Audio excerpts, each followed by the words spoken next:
ба? Мынаны жөнделет деп ойламадым менше. Новыйны алам деп жүрмін ғой мен.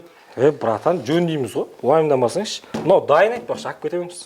Осыны өзім жасап үйреніп алғым керек еді. Қайта-қайта алып келе бермей. Ят болды сендерден де. Үйретеміз ғой, братан. Үйреткенде енді қол тимейді жұмыстамын ғой мен бауырым. Саған келіп кете алмаймын ғой. Сіз сияқты қол бос емес адамдарға бар ғой міне. Осыны арнайы телефонға приложение жасағанбыз. Қазір ремонт сервис деген. Осының ішіне кіресіз да, онлайн сабақтардың курсын сатып алып, үйреніп алсаңыз болады, братан. Жақсы екен, Жақсы, братан. Айтпақшы, братан, осы курс сатып алған студенттер бар ғой, солардың арасында көлік сыйласақ па деген ниет бар. Бірақ кімге бұйырады, кім алады, белгісіз. Ол жерде қанша адам курс сатып алып оқиды.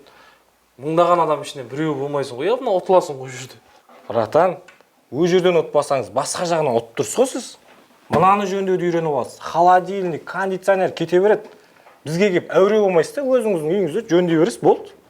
Жақсы екен, бір машинаның ақшасынан экономдайды екенсің да, братан.